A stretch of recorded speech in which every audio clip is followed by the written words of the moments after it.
Hello viewers, Super GT here. Welcome back to the FIA season. So this is the final race of the final season. So finished about a week ago and I'm finally bringing it around to you. So you can see here, actually I'm A+S rated. So this is actually a flashback a little bit before I had that massive meltdown. But before we see the race, let's roll the intro.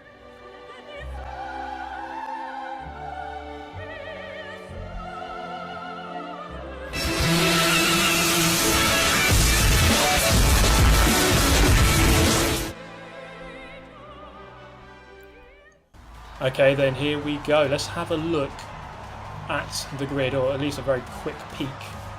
We have an Aston Martin Mustang, so these cars are very good in a straight line, so they'll be good down this this main straight, of course. I'm of course driving the Nissan GTR. This is the Manufacturers' Cup. I've run with Nissan throughout the whole season. There we are. So I qualified 12th. Someone dropped out, so I'm actually up into 11th. So pretty much centre of the pack. I'm going to whack it up to 2 TCS, try to get a good launch away from the line now. So from 11th, I'm going to try to make up as many positions as we can, of course, into the top 10 ideally. That's normally where I try to finish in these races. I think I'm happy with the top 10. Into turn 1 though, nice and safely on the outside, and well, clearly not safe enough because we received a little bit of a push and just enough to send me wide. And I'm just going to have to take the escape road here, rejoin the circuit a little bit further down the Centre S. And as a result of that, unfortunately, we've dropped down now to 19th out of 19. So 11th down to 19th on the first couple of corners. Obviously not ideal. From here is going to have to be a race of recovery. So we've seen though plenty of times in these FIA races, there's lots of scope for people to make mistakes, and the races are often very close, so you can normally catch up with people quite easily and try to overhaul them with pit stop strategies as well. And coming down then into turn 8, this is something else that can happen. It just bunches up a little bit too much, concertina effect, and people just bump into the back of each other. It gets a little bit clumsy sometimes. I don't think there's anything sinister in it. Just sometimes it's very hard to control your braking when you're so close to each other, when like eight people like nose to tail, like inches from each other, and that can quite simply happen. So as a result of that, gaining 3 positions back into 16th. The race of recovery is firmly on here as we round out lap 1 onto the main straight. Now 15 laps on offer here, so potentially going to go into the pit stops or around about 7 or 8, probably 7, just to get the undercut on the tyres. But we'll see. Just going slightly beyond the line there to overtake, and we're actually going to get slapped with a penalty. So in a way, I kind of respect that the FIA races are strict on track limits, because it can be annoying to get penalties for certain things. Sometimes they get it wrong, but it is good to know that people aren't going to be cutting all the time. The main problem with the penalties is for contact. Sometimes it gets that wrong a lot more. At least with track limits, you kind of know what the limit is. It's up to you to kind of work that out. What is the limit around each corner? What can I get away with? What can I not get away with? So this Greek guy in the Audi having a bit of a nightmare through turn 4 and 5. And apologies to all the Greeks and Israelis who may be offended when I got the flags wrong in one of the previous videos. But in my defence, they both have blue and white in them, so basically the same thing. But anyway, you see the group ahead.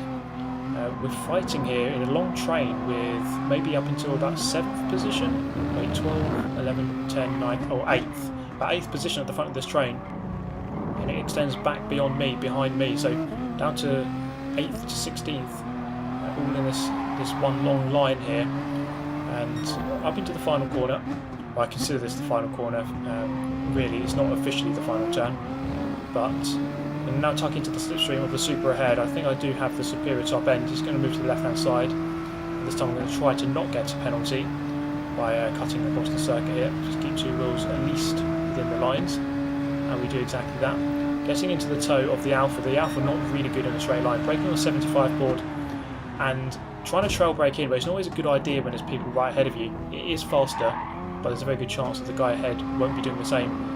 And then you clatter into the back of them. He's actually got a 6-second penalty, has a Spaniard in the Alpha there. And all this is done, you can see the gap ahead now from 13th to 12th. It's just opened right up as a result of that. So not a good mistake to make, because it just opens up and It just makes your life so much harder. Let's say I do get past this guy, I've got to put in maybe 5 laps to reel in the guy in 12th. So making mistakes like that can be very costly, and we're all going to be out of the slipstream loop now of the guys ahead, so we're not going to be sucked along quite as hard as we were before. But still, the fight must go on. The mistake was made. Looking up the inside, not quite going to happen there. And he's still got that 6-second penalty to deal with. I would like to get past him as quickly as I can, but the Alpha very good on handling, good on brakes. So I'm going to have to really, I think we're probably going to have to save it for the main straight, where the Nissan should be able to overhaul the Alpha quite easily, especially with some assistance of slipstream. So going through turn 12, through turn 11, now into turn 12. I'm going to have to get a good exit here. Sometimes you want to be about this far behind, maybe, or a little bit closer. This is kind of a perfect range for slipstream, and you can get a really good run, get plenty of momentum. See, the slipstream sort of builds up. If you're right on his tail, you can't really build up that slipstream. But from that kind of distance back, it's kind of perfect. And we're going to go up the inside here into the centre S, into the first corner. On the brakes, he's on the outside. I'm just going to kind of run in wide, not really intentionally. I just kind of braked a little bit too late, and that's the best I could do, really. And you can see here now the gap ahead, 2 seconds, and that kind of is a result of all this infighting between this little group here. So this is why sometimes I'm quite happy if someone wants to go past me, I'll try and let it happen. I'll facilitate that move, as long as they kind of get on with it and we can kind of catch up with the guys ahead. Time loss is often something you should look at, rather than just the position that I'm in right this current second. So sometimes you just want to lose minimal time. You see the group behind, very, very close behind.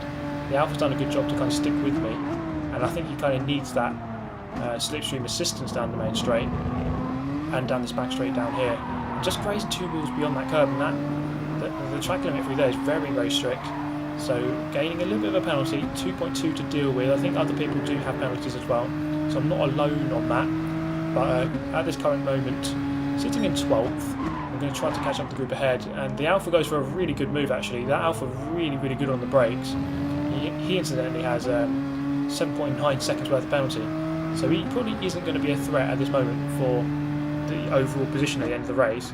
But it's just the main thing is that we're fighting so much that we're going to be losing time to the group ahead. You see there's a group of about 5 cars, so if we can overhaul that group, or just at least get involved with them, then there is a shot of a top 10 position, which again is going to be a really good result from the back of the pack where we were on lap 1. Getting that back to that kind of position, I'll be more than happy with that. So running out of here, short shifting up into 4th through turn 11, because the car kind of goes really light on you through that turn. So short shifting, keep the revs down, and the car doesn't want to oversteer quite so much. So this time around we kind of get pulled back into that slipstream once again up the hill. A crucial really part of the circuit. You see he's trying to take an alternative line to kind of shake me off that slipstream. Not quite going to happen though. You just kind of got to really get fixated on the rear end of the car ahead and just really follow them the best you can. The group behind is kind of broken apart. And actually you've just noticed the McLaren of Brownie SV dipping into the pit lane perhaps a lap earlier than you would have expected, but I guess he just wants to go for that alternative strategy, get the pit stop out of the way and perhaps go for the undercut.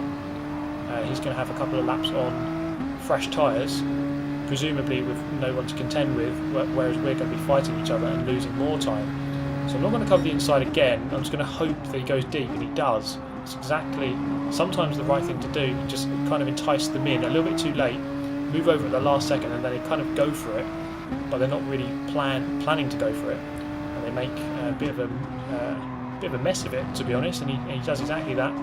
So I retake 12th. 2 guys ahead of penalties, so that's good news, I suppose.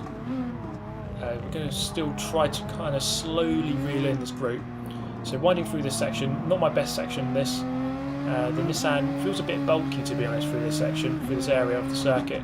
It's down the main straight and the run towards turn 4 that this car kind of excels.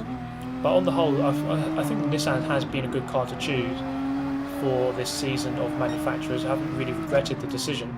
There have been some tracks where it really didn't work, especially in Group 4, around the likes of Willow Springs, where the tyre wear was just absolutely awful, just shocking.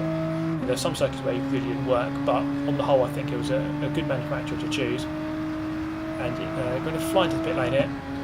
this is where we can see the relative fuel use of other people. So I've come in with 38%, other people 32, 30, 32. So I think I've done a slightly better job on fuel saving compared to some of the people ahead. So lots of them are going quite hard, and that hopefully will mean I can kind of bridge that gap. So you see, just before we came in, the gap ahead was about 2 seconds, and now we're going to come out directly behind this German. Brownie SV in the McLaren just looking onto the track there, and I'm actually going to get a free overtake. Who doesn't love a free overtake? Look at that, ghosting through him on the exit of the pit lane. Quite how that happens, I don't know. Perhaps because we're ghosted, and 2, because of the gearing of the cars. But I don't really know why that happened. But you know, I'll quite gladly take it. So now down into 14th, so we've actually lost 2 positions, but there's still people to go into the pit lane at the end of this lap. So the people going for that shorter second stint. So hopefully should still gain some positions back as a result. I don't really want to lose and go down into 14th, as we are still trying to aim for that top 10 position. So through the apex of 9 down towards number 10, and kind of looking for the curb on the right hand side, you brake at the beginning of it. Leaders into the pit lane right now. Probably not going to overhaul that person, but again, top 10 is the aim at the moment. And the guys ahead, how far is that gap? About 2.5 seconds or so. That might be quite hard to kind of reel in. I'm just hoping for them to either have a much bigger penalty than what I have, or accrue more penalty from here to the end, or they hopefully start fighting with each other, and that might be able to bring me into the battle. So it says I'm 8th at the moment here. I don't think that's quite going to be the case. Through the CNRS, and the positions go a bit quirky when people are in the pit lane. You can see here, actually emerging in 11th. So I think that's actually my true position now. And you can see here on the map, this is a kind of analysis of the race so far, or at this current state. There's a big group ahead, so maybe 4 or 5 cars in a group. So from 9th forwards, you see actually the group here. The 10th is a little bit off, and I'm a little bit off. You see here, maybe a group of 4 with the guy in 10th there, just a little bit behind. So the main hope really is that they start fighting each other, and I can see the 9th has actually gone for a lunge on 8th. So that is kind of good news, and actually result in going a little bit deeper, too deep into turn 8. But I am looking at this, licking my lips, knowing that there is a potential for a top 10. In fact, I only have to gain 1 more position and I'm in the top 10. So far I think the race has gone actually really well. Obviously barring that incident on the first corner, to come from 19th to here, I think that's gone well so far, and I'll be quite happy with that. So actually I think the Greek guy there just running a little bit wide down into 9th, and that group there now forming into 2 groups of 2. So the Dutchman now going to try to find his way past the Greek guy, and is it quite going to work? He's also driving the Nissan GTR, is the Dutchman. I'm going to tuck into that slipstream. He's actually going really slow. I don't know why. Maybe fuel saving. That's quite unusual to be doing on lap 10. We've just gone into the pits only a couple of laps ago, but eventually get the move done into the first corner. So now into a top 10 position. So from here to the end, really just a question of how many more can I get. It was quite hard. I mean, it is a stalemate really with a lot of these races. The quality is quite high, so I'm racing my hardest, but the other people are racing their hardest too, and you're not really gaining. It's just an absolute stalemate. But if I can gain maybe 1 more, 2 more positions from here, it would be very nice. So this is the end of lap number 12 now. You can see there is a group ahead still. They are kind of still line astern, and we have an Italian recovering from the grass. And I'm going to gain one more position up into 9th. So that might be a potential fight a bit later on. So someone faster than me, presumably, as he was ahead before his incident. So he might catch up. Although Brownie SV behind in the McLaren, doing well to kind of hang on in there with me, and at times he has got a little bit closer, and at times I've managed to pull away again. So that one seems to be nip and tuck. So it's not all over in terms of defence. We might still have to defend from someone from behind. We've got that Porsche now just behind us, and Brownie SV, who seems to kind of be there sometimes, but sometimes not. But still something to worry about. So this is lap number 13. You can just spot the German ahead. I couldn't quite see what happened, but he's gone very, very wide, and he's lost a position or 2, now down into 8th, and he's got a quite sizable penalty, 11.4. So ideally, all I need to do is really just stick quite close to him. I predict that with an 11.4 second penalty, he's probably going to lose around about maybe 7 seconds serving that, or 6 or 7 seconds if he serves it just before the finish line. So that's all I need to do really. And of course I've got my own penalty of 2 seconds. Let's say I lose 1 second there. So I need to stick really within 5 seconds of this guy with 2 laps left to go. The pace is quite high and I'm struggling really to kind of keep up.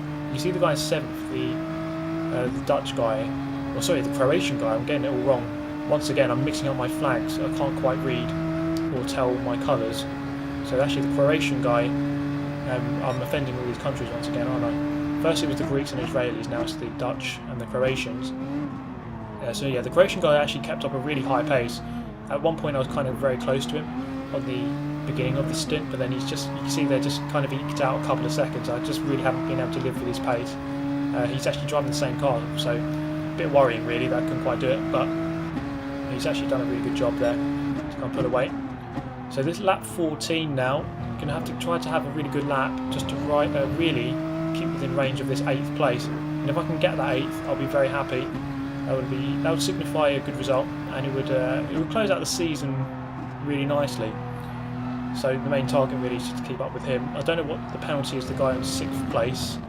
I'm not going to overhaul 7th, but 6th place might have a very big penalty. I can't quite read it from this far back.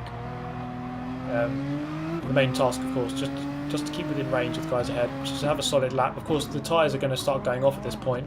The front right, actually the worst culprit, could whack the brake bias a little bit towards the rear to kind of negate that, but it's a little bit too late now as we come towards the end of the race. Only 1 lap left to go when we eventually get to the line. Struggling for grip on the exit of that turn. You see now lap 14 wasn't a great lap, dropping off the back of that pack. So we're going to skip to the end of this lap, the end of the race in fact. Are we going to be able to overhaul the German? And actually you see got a massive gap on that final lap as I struggle for grip, and up to the line, just about getting the job done. So kind of perfectly served that penalty, got rid of it just before the finish line. And we can take another look at that again. So just come up to the line, so 2.2 seconds to get rid of, he's still got 2 there, and I just get it done before the line. And Cross with no penalty, he still had 1 second left, so he got it a little bit wrong, and as a result I just shoot up into 8th position. That rounds out FIA final season. I do hope you've enjoyed all of the coverage of this season so far. We've got the off season to come now, so I'm going to be bringing you coverage of that as well. The quest for SS will continue another time, when perhaps in 2019 when we can actually get it. But for now I'm going to be a much lower rated pig. But there we go. I do hope you enjoyed the video as always, guys. Let me know your thoughts. Subscribe for more, and if you did enjoy, hit the like button. I shall see you next time. Thanks for watching. Goodbye. Listen.